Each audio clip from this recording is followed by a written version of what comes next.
Oh, baby. Go, gadget, methadone dispenser! I put gin on top of my gin. And I already am shaved with discomfort in all of my holes. The collection of short stories by Judy Blow. You ever smell the inside of a hat? I liked it. It smelled like you. Craigslist for hookers. Craigslist? No, but worse than that. Zig and Larry ignore a topic. The best parts of hanging out with these guys, without the hangover. Hey, everybody! Hey, sweetheart! How you doing, sweetie? What's going on, Hotshot? I'll tell you right now, I've lost my entire goddamn mind today. Yay! Welcome back to yet another edition of Zig and Larry Ignore a Topic. I am Zig. I'm little baby meat pie. Yeah, for you, he's still little baby meat pie. For reasons unexplainable, he refuses to let that leave. But that's okay. How's everything going, man?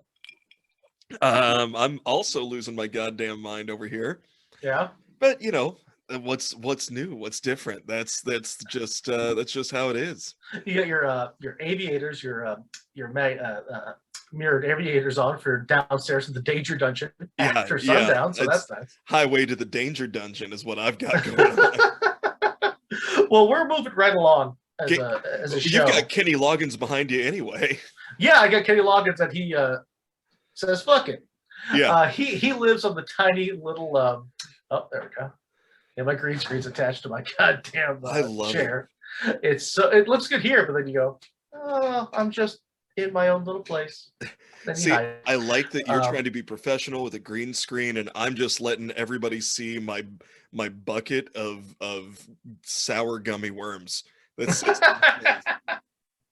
Well, if you're curious what we're talking about, we actually have our YouTube channel working, and people are looking at these shows. So if you're listening right now, it comes out on a podcast wherever podcasts are sold on Mondays, Wednesday at 5:30 Central Standard Time on YouTube. This will be out. So if you want to re-listen to this while watching us get drunk as opposed to listening us get drunk, please do so. See, I put on the mirrored shades because I know how much of a distraction my baby blues are. Mm-hmm. So I figured I'd reveal them at just the right time. Ooh, so wait for that then, huh? Yeah. You wanna see? It's gonna be just for me, but I'm so down with that. All I'm gonna say, I'm not the handsomest guy. Am I in the best shape? No, I am not. Yes, of course. But do I have the prettiest eyes in stand-up comedy? Yeah. You're goddamn right. You're Mhm. goddamn right. I've They always are said it's stunning. It's you and Emo Phillips. Yes. Oh my God. Have you ever seen his eyes? I was totally just coming up with a random person, but no, I have not. Yeah, Emo Does he have Phillips. baby blues? No, they're brown. How do you know this? I've worked with him. Oh, really? Yeah. Oh my God, that's phenomenal! I love him. Mason City Limits Comedy Club in Mason City, Oh, Illinois, baby. I have never been more jealous of you. Mason City Limits is one of the best comedy clubs in the country, and Chris gets all types of great people, including Emo Phillips, who is the same guy off stage as he is on stage. That's awesome, and I want to. It's just like that weird, but still like just a really genuine, cool human being, right? Yes, he's just okay. So my favorite Emo Phillips story. So Chris Spire is the owner of Mason City Limits.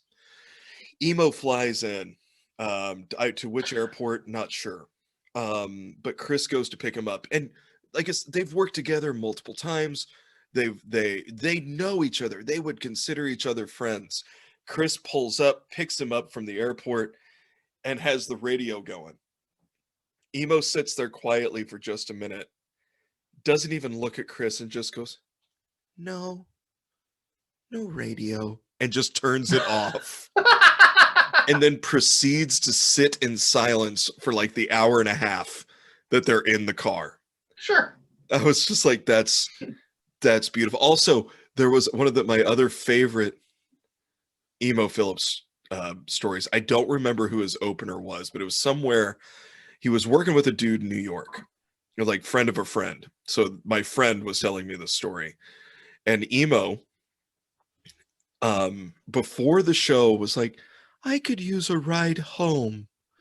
Could you give me a ride home. And this opener was like, yeah, absolutely, man. I'll give you, thinking he meant the hotel.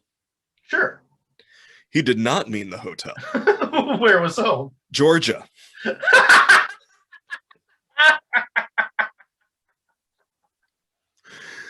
I'm sorry, Emo. We're surging right now in the Uber app. It's gonna be a couple of bucks.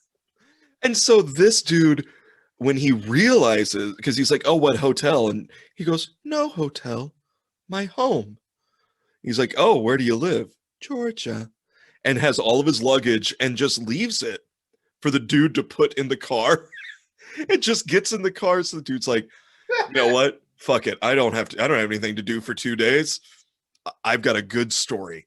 So he drives him. Respect that bullshit. Nice. Right? Yeah. Drives Emo Phillips to his very nice home in who knows fucks where in Georgia, and drops him off. Emo is met at the door by his wife, who you would not expect is a model.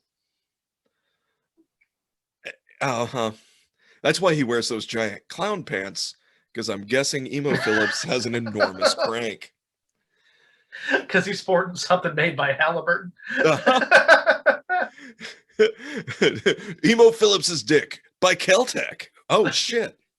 Hold on, we have to. We are contractually obligated, but in the first few minutes of the show, yes, to announce our favorite thing. This is how much we ignore our own topic and ignore our own show because we forgot. Yes, we have, brother, our very first show sponsor. Oh shit! I hope that doesn't get us demonetized again. Because no, that was the last one. It's fine. We weren't monetized before they demonetized us, so we're okay. But we have been blessed, and we're so lucky to have our very first sponsor, and it is such a fun group of people. Yes, it is. Holy balls, they reached out to us, and oh my god, I'm so happy. I'm so excited, and I feel like this is the kind of brand that you and I can really, we can really rep. Right? Especially since from the last episode where I decided to play around with gummies and we were talking about THC, and between that and this, are like these people reached out to us. Anyway, our new show, Zig and Larry Ignores the Topic. This episode, and probably the next one, if they still like us, is brought to you by Spliff Society. Woo! SpliffSociety.org, ladies and gentlemen. SpliffSociety.org. Go check them out. What they are is, I got some copy to read. I'm so excited. I got copy to read, man. We got ready? copy. Okay, ready? I'm ready. Time me. Go 3, 2, 1. Spliff 1, Society offers 2, unmatched 3. Spliff Society offers unmatched quality with these 100% natural leaf spliffs, hand-picked and hand-rolled by professional artisans. All of our spliffs are toasted to provide a perfect harmonic balance of low smoke and relaxed flavor, so they won't interfere with the taste of your favorite herb, or herb, depending on if you pronounce the H. 100% organic, all natural, spliff and filter, no glue, no wax, no chemicals, and I love this, no bullshit. So legit, their flagship product is like, it's an all natural spliff casing, so you don't have to open up old bullshit Swisher Sweet and yank out all that stuff, but it's actually really high quality stuff. They sent me one. They're supposed to send us both some swag. Yeah. I am not a smoker, but I'm not gonna lie, it's groovy. So go check them out. They got awesome like t-shirts and masks and hats and grinders. They got a bucket hat that I can't wait to wear on the beach. Nice. To church. That's what they're all about. SpliffSociety.org. Go check them out. I'm so happy they are our first sponsor because they're right up our alley. And I learned last week that I'm okay with THC. I like that they use real artisans, because we used to consider Jeff an artisan until, we got our hands on this stuff and we're like, oh. He's legit just slobbering all over stuff, which would turn me off in the first place. I mean, there's only so much man spit you can put in your mouth without really looking at your own life. You know what I mean? That's why you should never call it herb, because it just makes a lot of us think of our uncles. Yeah. I was smoking herb, but that was just because I was the smallest guy in cell block D. And his hands were so big and strong. Remember Sonny Tiny Lister? Herb made him look like a pussy. Herb gets what he wants. He's a very attractive man. And by attractive, I mean big. Large. Yeah. Strong. So strong. deceptively strong. So Uh, I got my hoof chopped on, oh, that's right. Yeah, how'd that go? dude. You, That you was wrapped it up with electrical tape once you ran out of for real bandages. yep. And then you sent me a picture of your toe wrapped in electrical tape. Look at this. Hey, because I sent you This is what hill jacks do, bastards. I sent you because we ran out of there we go. Uh, that could not have gone better or worse. If you're not watching this on YouTube, you're totally mistaken because his sunglasses have gotten caught in his headphones and he refuses to fix them.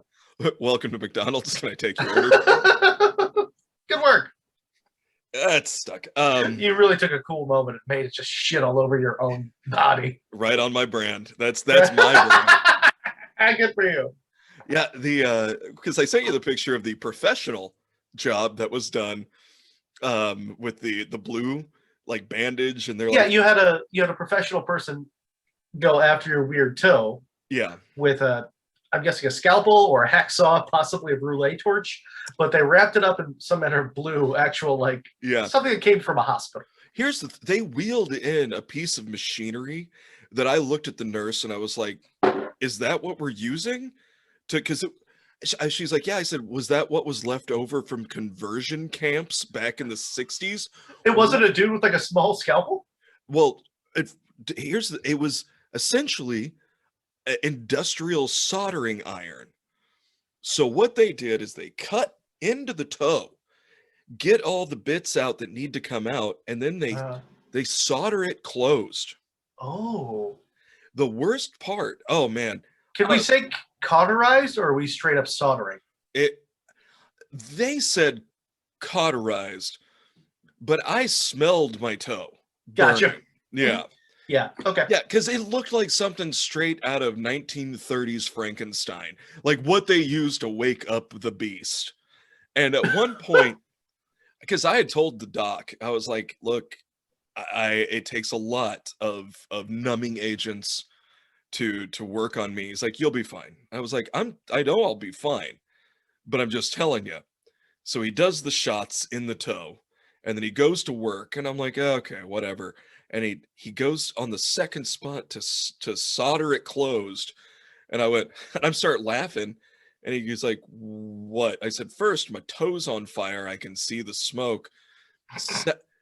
Second, I can feel that, doc. He's like, well, you're not supposed to. I said, I don't understand what's supposed to. How is this on you? Yeah, you're not supposed to. I didn't touch it. I guess I'll fucking stop.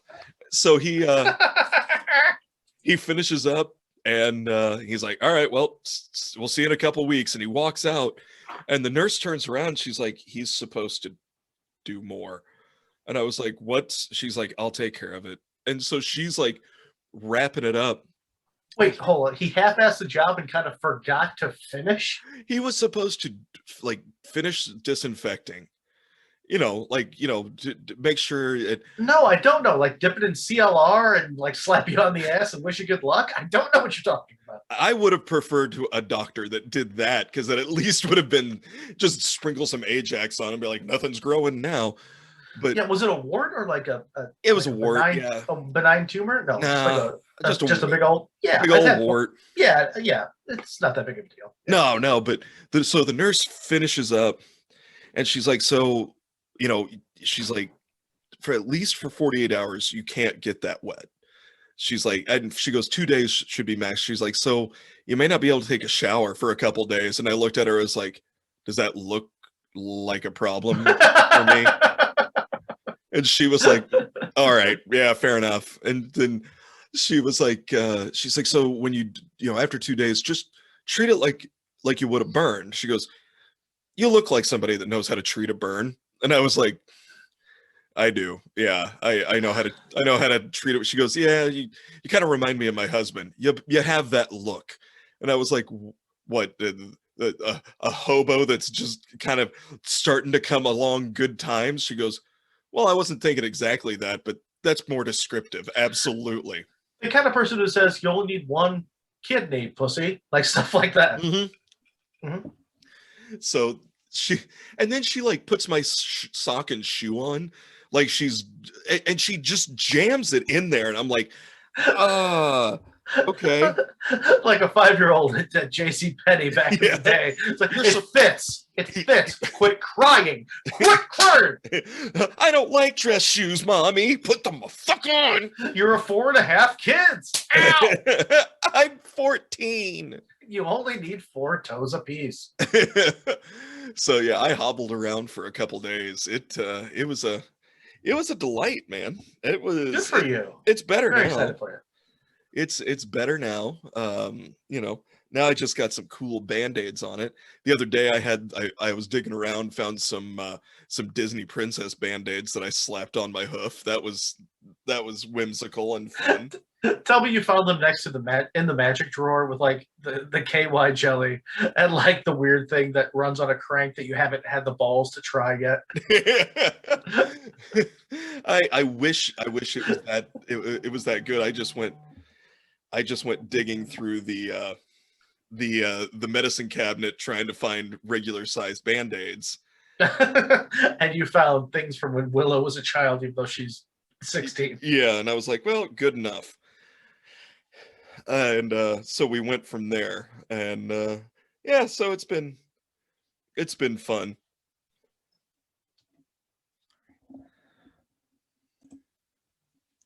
All right. So if we could, I kind of want to just like jump right into it, because I'm very excited about our topic that we're not going to talk about, Larry, but we are, because I'm going to force you. Excellent.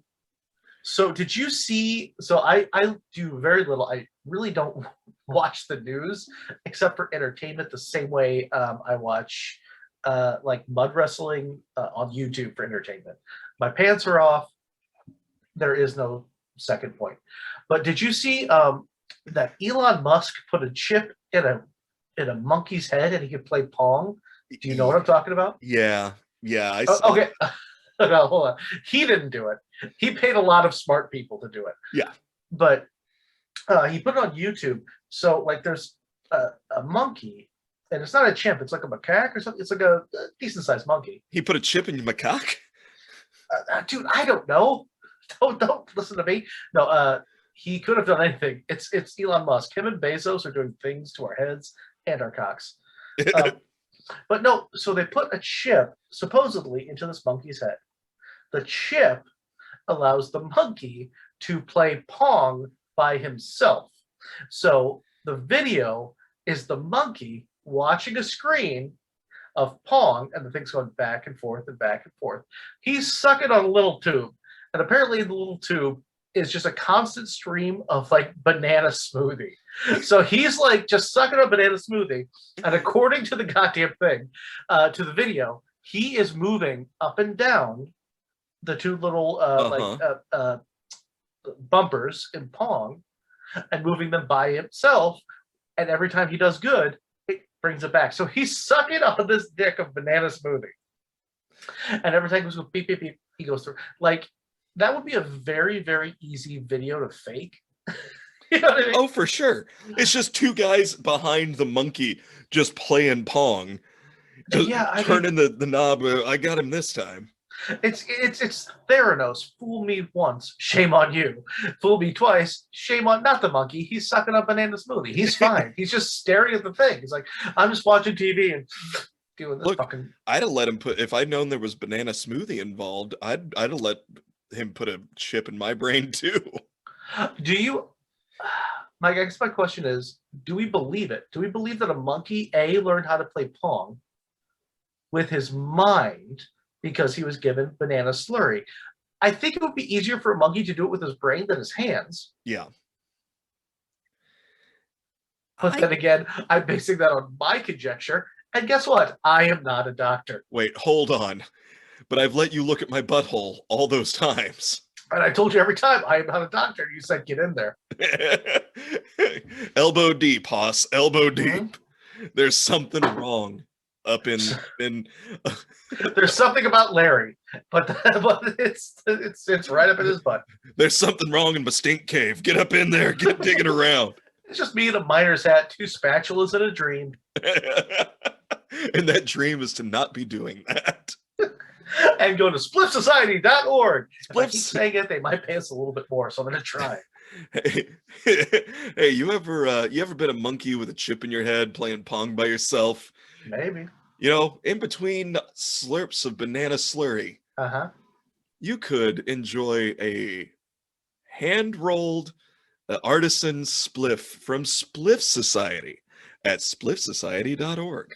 They are pretty cool actually. But They are. I'm just throwing it in there. Anything. we're fanboys at this point, but I don't care. It's a really cool thing. Look, I But- believe it because I believe that we are just barrel and ass towards the inevitable human existence that we see in Wall-E, the Pixar movie. yeah. So we're Just all just like morbidly obese and living above the earth and sucking on big slushies while floating about, pissing our pants, and not caring and not having any interaction with each other. And it starts with macaque. So you believe it. You believe that they actually did the thing with the monkey. Absolutely, because I know we talked about it on a previous episode, but it came up again this week. We have a human monkey chimera embryo. It is successful. They successfully did it. So now we just need to put chips in their brains, and we have super fucking monkey soldiers who are gonna get tired of our shit real quick. And I say, fine, fucking good riddance. Or they're just really good at Pong. Like that's it. Like just Maybe like we fight all of our wars with Pong monkeys.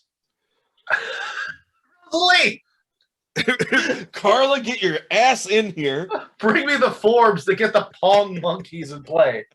Jesus Christ. Who at the at the Department of Health do I have to talk to? Department of Health. Biden's bringing everybody out of Afghanistan. Thank you, Biden. We're bringing in the Pong monkeys and we're taking them to Berlin. Why? I don't know, because Belgium seems weird. We don't know where it is on the map. I don't know. We're saying Berlin.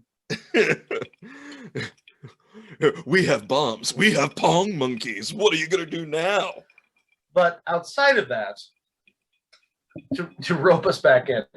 So because Elon Musk has put a small chip into a monkey's brain so that he just keeps sucking on the banana's dick to make Pong happen. I had a chip in my brain once, but that was only because I laughed while eating corn chips and one got stuck up in my sinuses. Different thing. That's just a It's small. not because No, I could That's smell not- colors. no, that's also a different thing. There's Oh, is a it? lot of things going on with you. Yes. Okay. It's called synesthesia, and we can talk about that. When you see colors and you feel sound, it's a different thing. And you're not wrong. You're special. I just anytime I'd go camping with my uncle, I just went to that happy place. Again, that's a totally different thing. Maybe you None should of this just is connected. tell me more about the Pong monkey. Okay, so we're gonna move on from the Pong monkey. Oh We God, might get damn back into your 39 issues. Like, oh my God. So I can't. We got Pong monkeys. We're gonna have badminton hippos. no, but I'll tell you what we're gonna have. I went down a rabbit hole thinking about what other random experiments have people done that went awry. So we are going to be talking about weird fucking experiments that people have done that went awry. And my first one that I really like from 1962, elephants on acid. Oh, I've heard about this. Yes, give me So give yeah, me so there have elephants. been pachyderms tripping balls. oh my God. So this is a little sad, but I'm going to do my best to make it funny. But there have been like, I believe it was shit, I screwed this up. Philippines or maybe Thailand a while ago. Those are There's two no very laws in different either places. place. No, they're very, very different places. I'm sorry. But there was a time, a story from maybe like 10, 15 years ago, where a lumber company, was using elephants as like bulldozers. Like, and it wasn't like a huge deal for them. Like they were like they trained the elephants, use their tusks to pick up like logs and stuff and move them over there.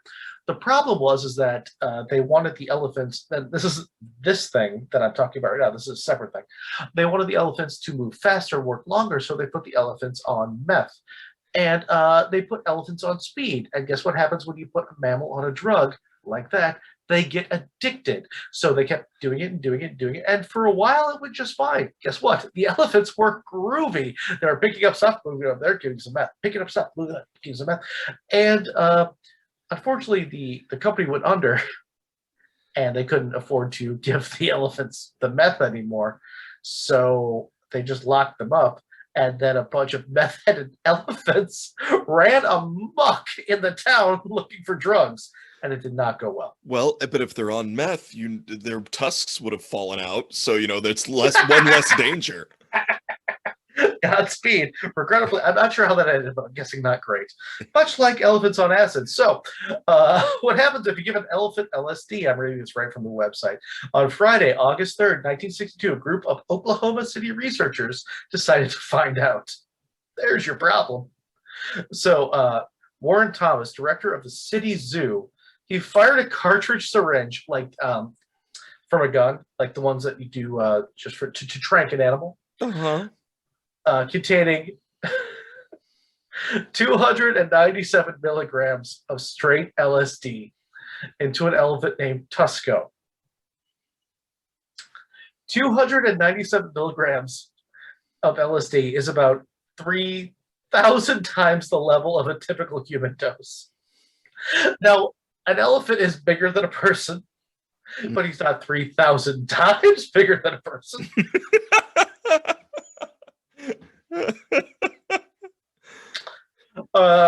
And so shit went awry. According to this, I'm looking at weirduniverse.net, but in fact, it remains the largest dose of LSD that we know of, in air quotes, ever given to a living creature. The researchers figured that if they were going to give an elephant acid, they better not give him too little, since they knew that elephants were highly resistant to many drugs. So I'm guessing they're like, let's go way off the fucking reservation with this. How much do we have? Double that. Like let's go to Woodstock. What do you got? Put it all, as much as you can, concentrate it. Like goddamn fucking orange juice in a can. Concentrate that shit. We're shooting it in Tusco. Why? 'Cause? Well, that apparently was the idea. The idea was 'cause.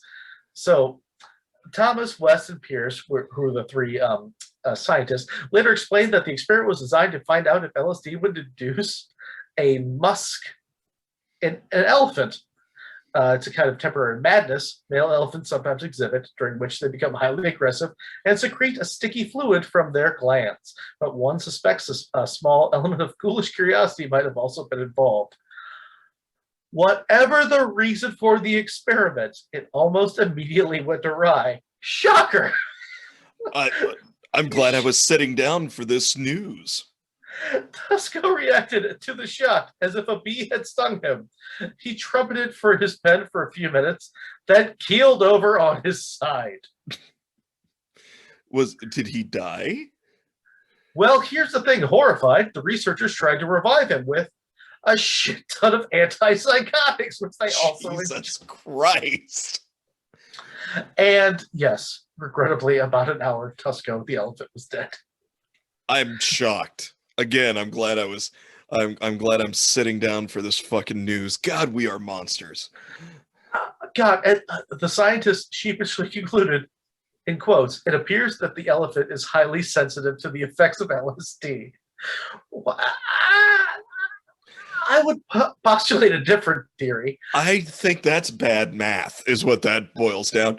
It's like when Edison just hooked those elephants up to fucking jumper cables, and he was like, look, alternating current is dangerous, but he was using direct current to try it.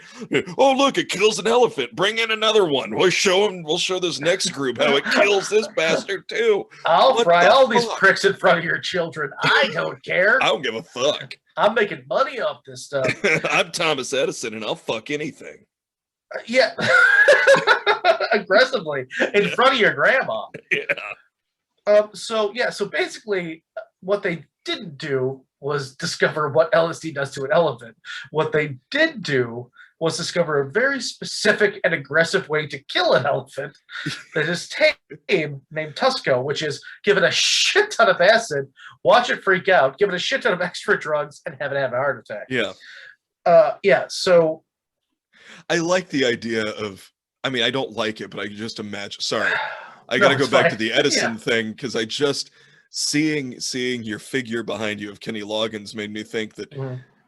just I could see Edison walking an elephant in dressed like Jesus, giving it a shock, watching it keel over, and screaming at in a child's face, "Where is your God now?"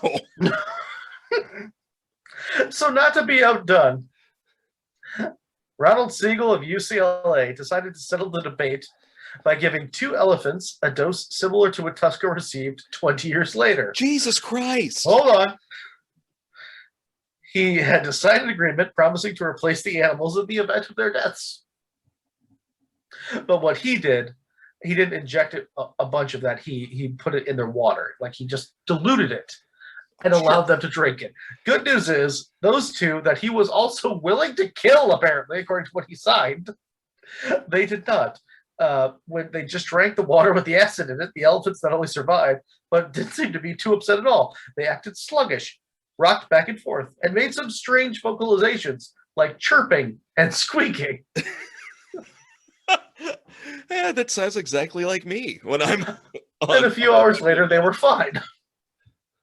So that's how you don't kill an animal with LSD. Oh my I'm not God. sure which one is better or worse. What in God's name?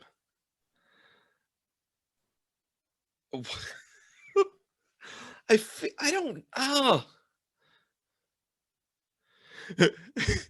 What do you got there? We got some rhinoceros. We're gonna give it a bunch of Molly and see what it fucks. Exactly. Also, in the middle of this village where they have no protection of that, everything is thatch. Imagine just sitting down after a long day of being chased by lions. You sit down for dinner and just a rhino dick just straight through the side of your thatch hut. Just knocks the biscuit out of your hand. Oh Lord. Knocks the biscuit out of your hand. Jesus. I'm scrolling through right now because there's a bunch of these that I really want to get to. Actually, there's only a handful that I really want to get to because a bunch of them are really creepy. Are any of them the ones where the Navy taught the dolphins how to spy on the Russians? No. Because Not that on this didn't one. go poorly. I mean, they did. I think also they taught some otters how to search for like the depth charges. So I'm sure that didn't go well the first few times. But Well, otters no. are smart. Yeah, but they teach you to like find the depth charge and like ignite it, right? There's like go over there and then hit the top button and you'll be fine. There's a mackerel in it for you. We promise. By the way, you have a wife and how many kids? Like what? Or pups? Go ahead, Dave. Dave, it'll be fine. Dave. We gave him a little vest to protect him. So here's one that I'm very, very happy with. We're going to call this the ape and the child because that's what WeirdUniverse.net called it. I'm just going to read this first paragraph. I love this because it was at the time for science. We're talking like in the 30s, 1931. So it's for science, right? I guess we didn't know any better 90 years ago. Sure. History contains a number of accounts of children raised by animals, which is true. Yes. The children in such cases often ended up behaving more animal than human, even when returned to human society. This made the psychologist Winthrop Kellogg wonder what would happen if the situation was reversed. Was that is any relation to the guy that created cornflakes and such to keep us from jerking off? I'm not certain, but it wouldn't shock me after what this fucking lunatic decided to do. Okay. It was for science, but it was a little goddamn wackadoo. I mean, it wasn't evil, but it's like, you think? That's why nobody comes over for Thanksgiving. What if an animal were raised by humans as a human? Would it eventually act like a human? He also had a small child at the same time. So what good old Kellogg did, Winthrop, to answer this question in, 1931, Winthrop brought a 7-month-old female chimp named Gua, G-U-A, Gua, into his home He and his wife then proceeded to raise her as if she were a human, treat her exactly the same way they treated her 10-month-old son, Donald. So now Donald, he's got himself a wild animal chimp. And when they're 7 months old, they're actually very cute. But they are buddy, back and forth. So now help me out. You've raised kids. I have also some chimps. Well, no, I'm not kidding. So like when you just had the one, when Glenn was little, like less than a year, not quite a toddler, would you have the wherewithal to also raise a chimp next to him? Could you pick up after a puppy? Like, what is your level of holy balls with that? I mean, because we had the dog, we had a couple cats, and we had the baby, and it was, I will say, adding in an element of, because like with cats, we treated them well, but if you needed to, you could just drop a bag of food, kick a hole in it, they'll figure it out. A baby, that's a whole, because like a 7-month-old chimp is much more self-sufficient, physically capable. Yeah, a baby requires everything. It requires everything for you to keep it from dying. That's it. That, especially like the first year to year and a half, your only job is figuring out how to not let this thing die. And you add a chimp into that mix. Oh yeah, a wild chimp that you're like right next to the baby all the time.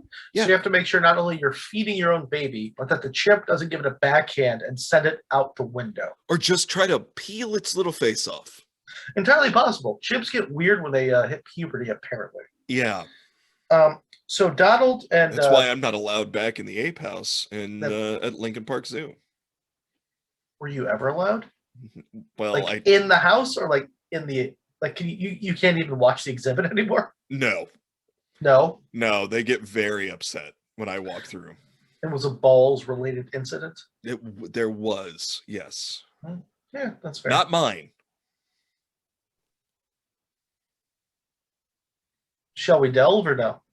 Probably best if we don't. Very good. So the lawsuit's still pending. Donald and the goddamn chimp Gua, they played together. Apparently, it actually went well for a while.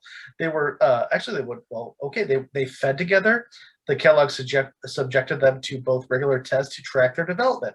One was the suspended cookie test, in which the Kellogg's timed how long it took their children to reach a cookie suspended by a string in the middle of the room. I'm guessing chimp did better at that. Yeah. Shocker. Yeah, the chimp did better than the floppy-headed human. Yeah. Gua regularly performed better on such tests than Donald because, he's not built for it at the moment. No. Little baby chimps are already, like, they're birthed and then mom just goes, here, and they just Velcro to mom and they just hold the fuck on. Like, you can't do that with a human, but if you go, here, they just slide off. Just it's like they're greased. It's like, holy Christ, you have to keep an eye on those things all the time. My God, he just, like an otter on a slide. He just... And what is it putting in its mouth right now? Why is that wet? Why is that slimy? Why does that taste good? Please help me. Well, fortunately, we had friends and enough people that around us that drank that I was fully prepared for what's in your mouth. What is that puddle? Why did you do that? My God, just go sit in the court. Did you shit your pants again? Good God, just eat this and shut up. Just eat it. Just eat it. You're going to feel better and you're going to stop crying if you just eat the breadstick. That is literally everything my ex-wife ever told me. And in that order, which is why I'm laughing. It's very interesting, but she wasn't wrong. So he got a monkey, he got a toddler. You suspend a cookie on a string in the middle of the room, and you see what happens because It's 1931, and cable is not a thing yet. There was no I Love Lucy to catch, so let's. I've read all the Emily Dickinson. Let's see what the chip does with the small boy. Well, and can you imagine the first time the toddler actually started to reach for it, and that chimp just punches it in the face and then smears shit all down his butt? Just wah! And It's then got to be a nightmare. Those things are strong, and they have teeth at that young age. Like, yeah. you know. Well, shockingly enough, the chip performed better on such tests than Donald.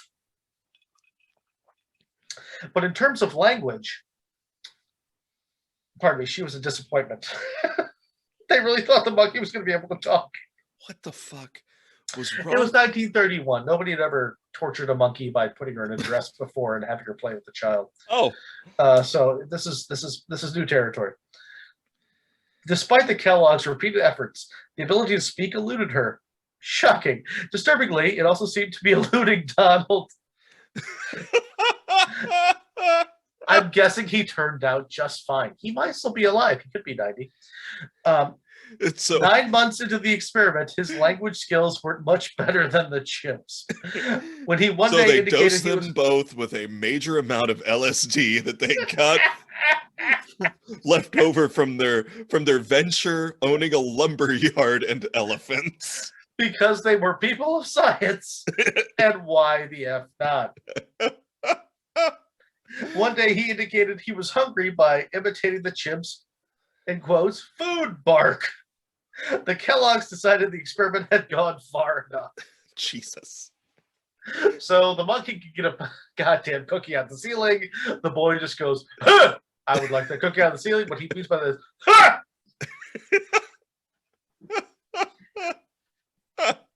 Donald needed some playmates of his own species, so on March 28, 1932, they shipped the monkey back to a primate center. She died a year and a half later of a fever. I'm guessing it's unrelated. But. Yeah. Yeah, my dad also felt that I needed playmates of my own species. We got to get this boy a human friend.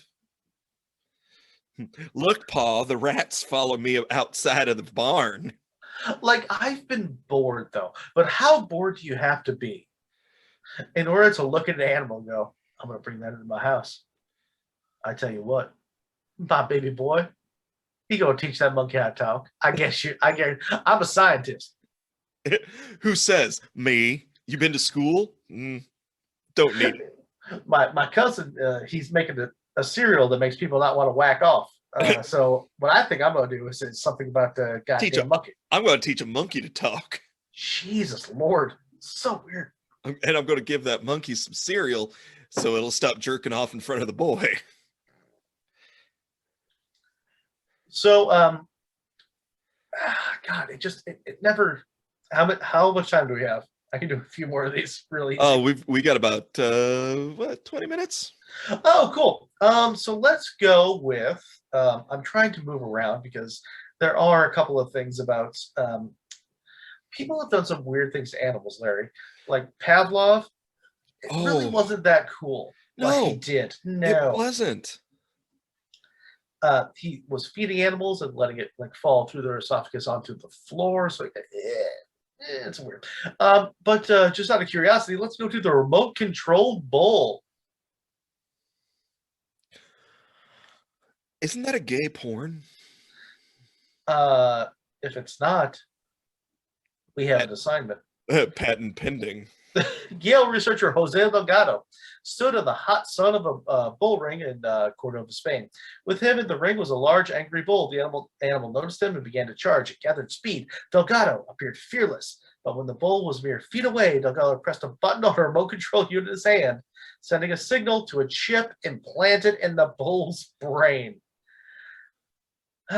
He's a predecessor to Elon. Abruptly, the animal stopped in his tracks and huffed and puffed a few times and then walked docilely away. I was reading this for the first time because I didn't think we would get this far. Delgado's experience in the ring was an experimental demonstration of the ability of his stimoceiver, in air quotes, to manipulate behavior. The stimulus receiver was a computer chip operated by a remote control unit that could be used to electronically stimulate different regions of the animal's brain.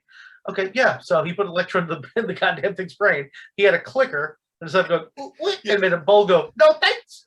Yeah, so he what he did was implanted a 9-volt battery and grabbed a garage remote. Yeah. It was just click. Oh yeah, he doesn't really want to be angry anymore when I electrocute his balls. I can't imagine. Apparently, no, it's a thing like ESP, electrostimulation. Research has been again flourishing with reports of researchers creating remote controlled rats, pigeons, and sharks. What could you do with a remote controlled rat, pigeon, or shark? I'm guessing fight James Bond. I think that's Yeah, I mean, like, no, for real though. If given carte blanche, let's say the world is your oyster, there is nothing else going on in your life. I'm going to give you a remote controlled pigeon. You can use this like a drone. What do you do with it? I use it to shit on my enemies. That is not a bad call. Yeah. That is not a bad call. I don't want to ruin their lives. I just want to mildly inconvenience them. Along those, I would say, no, that's not bad. I would say like either like the front. I can't decide which is better: the front door of their house or their car, or the back of their car. So like, say they have a hatchback and they're opening it up so they can put in like the kids' pack and play, or like the dogs like a fucking little pen. But every time you open it up, you can just fire a live bird in your enemy's car. Is there anything weirder than trying to get a live bird out of your own goddamn vehicle? And the bird doesn't know what's going on. It's like, shit, I didn't want to be here either. I'm sorry, man. Everybody's having a bad day. And presumably the toddler's already in his car seat in the middle, because the middle's more goddamn secure than the left or the right, because you want to keep the kid safe. So but the pigeon's shitting, the toddler's shitting. You've ruined this guy's day. That's what you do with a remote control pigeon. Yes. And you still get them to shit all over the inside of their Yaris. That's the best. Their faux leather is just fucking destroyed, man. Armor all this, you motherfucker. You want to go to 1780? Because that's when shit gets real interesting. 1780. By all means. We barely have ethics now. Let's see what type of monster we were back then. In 1780, I mean, you could do the electrification of human corpses in one act by Judy Blume. Okay. All right. Okay. In 1780, the Italian anatomy professor Luigi Galvani discovered that a spark of electricity would cause the limbs of a dead frog to twitch. No shit. Hold on. He discovered it, though. Well, actually, let's stop there. A man named Luigi in 1780 discovered that electric current would make a frog's legs twitch. Yes. What the fuck was going on with his Sunday night? What was he doing? Well, come on. As bored as people were in the 30s, they at least had books and radio. Yeah, well, sure. Old Luigi, all he had was a dead frog and a hooker of the same variety. And a dream, apparently, because hold on, electricity is like a brand new thing. It's like, it's Italy. What do you? It's the Renaissance was several hundred years ago, but still, I've got this dead frog, and I'm desperate to make it interesting. So, what do? I'm going to crank this thing that killed an elephant in the U.S., but not in the LSD, not in the weird way. Yeah, not in the LSD way. Yeah, we just strapped this to his dick and saw what happened. And I'm gonna fire it up to this goddamn frog just to watch his legs go. And then go outside and scream, "Science! Eureka!" Now maybe this will cure my syphilis. That's probably all he was looking for, just a cure for syphilis. But he's like, all I got is this electric box and a dead frog. And a dead frog that I refuse to eat until it twitches his legs 4 more times. Science begins somewhere. So, God, Giovanni, so weird. Giovanni discovered that a spark of electricity would cause the limbs of a dead frog to twitch. Soon, men of science throughout Europe, I'm reading now. Men of science. Yes, we're repeating this experiment, but it didn't take that long to bore of frogs. And turn their attention to more interesting animals. For instance, they wondered what would happen if you electrified a human corpse. Now, here's the thing.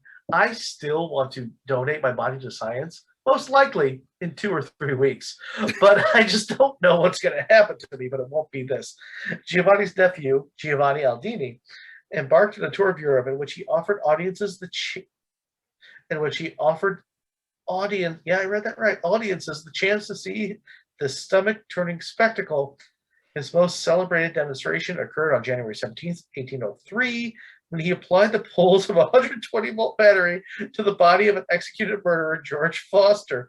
When Aldini placed the wires on the mouth and the ear, the jaw muscles quivered and the murderer's features twisted in a rictus of pain. I don't know why I'm laughing. I'm so freaked out right now. Well, it hit me. Was this, and I mean this all sincerity, was this what inspired Mary Shelley to write Frankenstein? Maybe, because the left eye opened as if to gaze upon its torturer. For the grand finale, Aldini hooked one wire to the ear and plunged the other. Take a guess, you're going to be right. In his butthole? Up the rectum. Forrester's corpse broke into a hideous dance. The London Times wrote, it appeared to the uninformed part of the bystanders as if the wretched man was on an eve of being restored to life. So basically, they put live wire between his ear and his asshole. So he's got live juice going whole his body, and he went.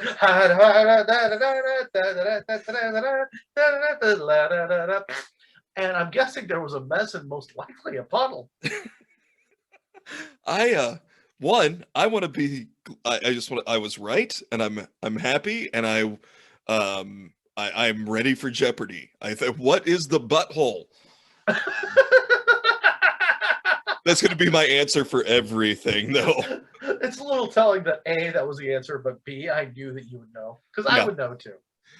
But yeah, I mean, if you clipped a jumper cable to my left ear and shoved the other side up my ass, I'd do a funny little kooky dance too. That is a very good point.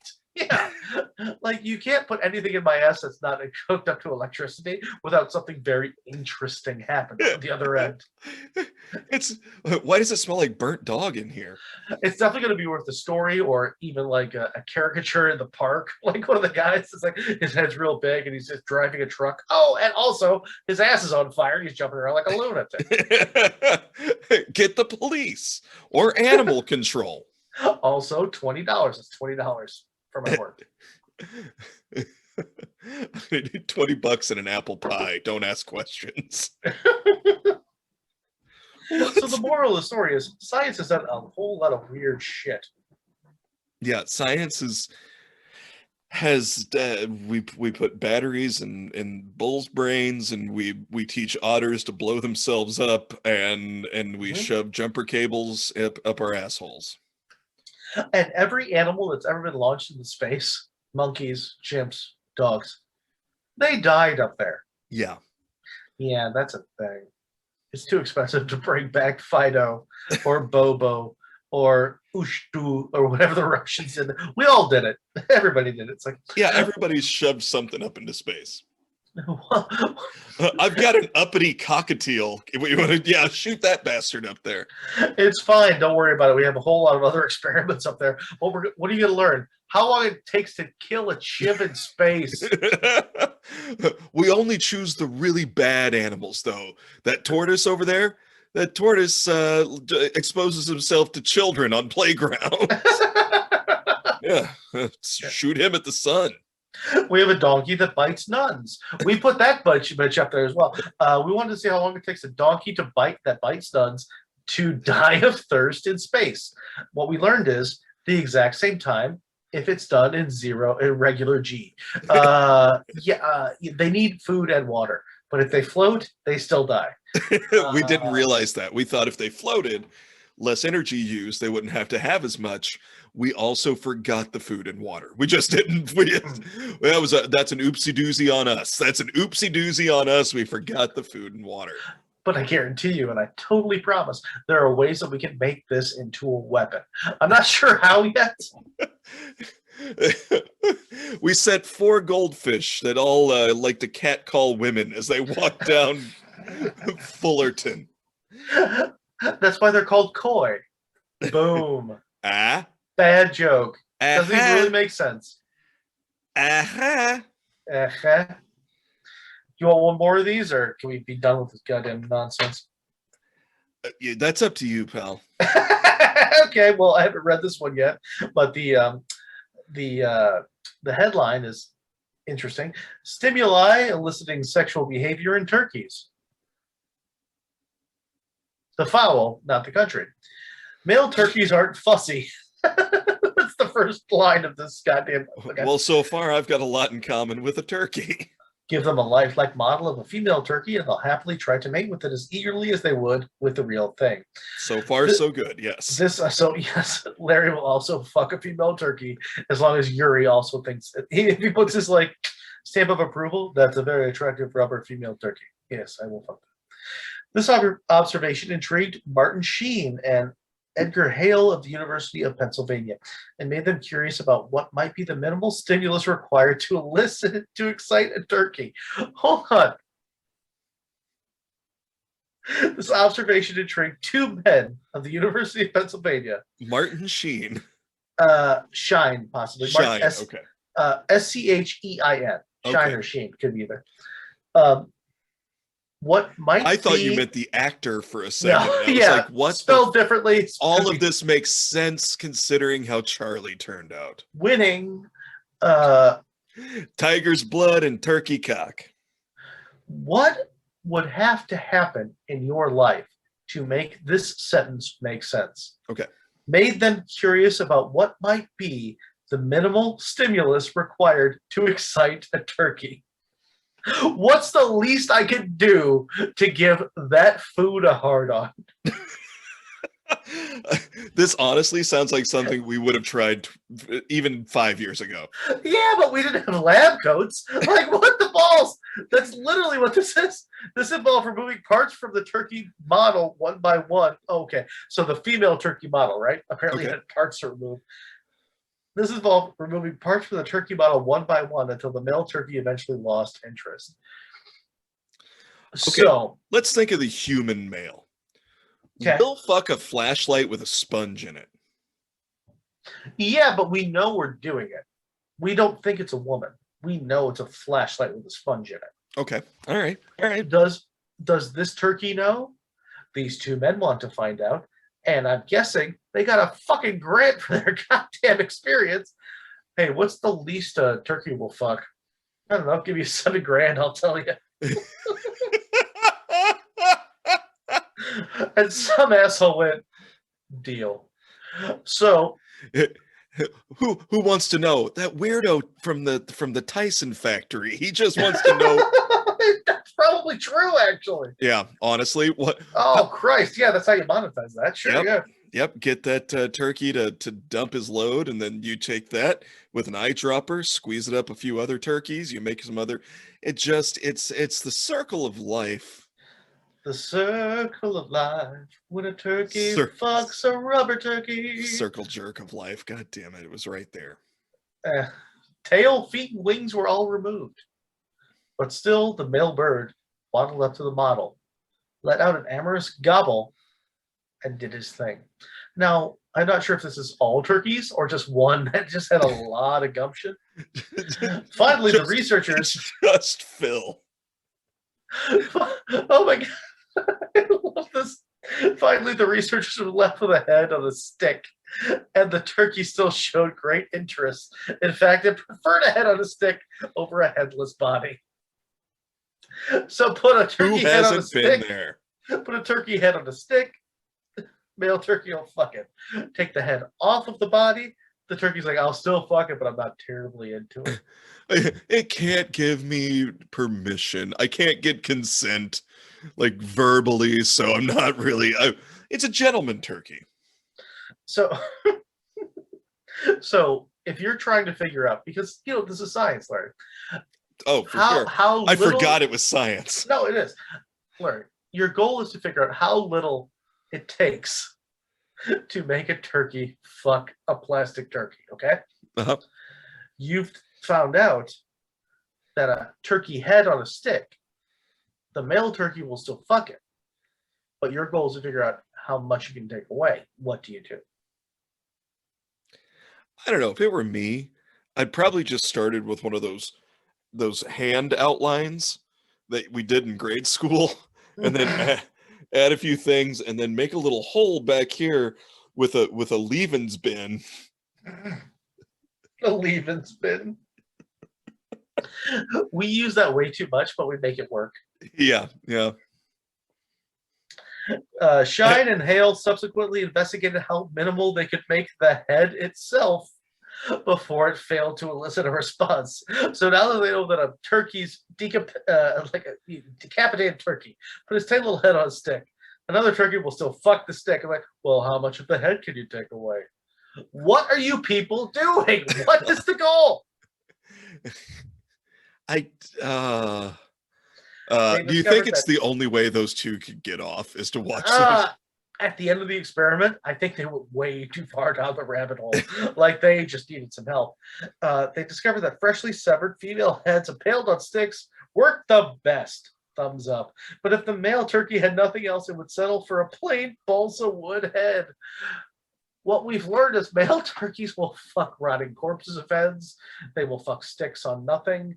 They will most likely, there's nothing else out of this article. They were basically me when I was a child. Yeah. Banging the couch. Just an old t-shirt and a couch.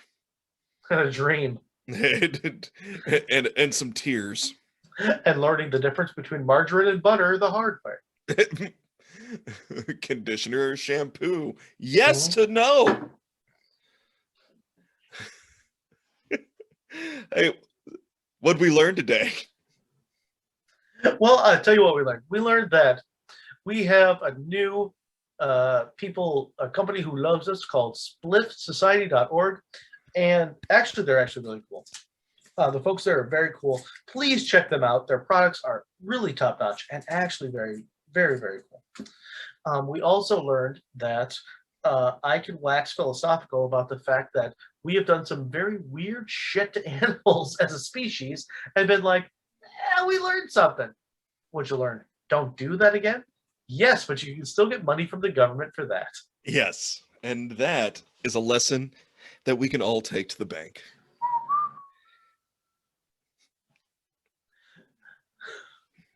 And you, sir, what have you learned? I learned that me and a male turkey have a whole lot in common.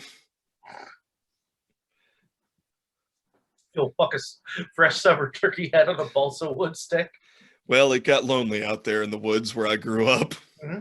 Fair. That's why Pa made me go make real friends.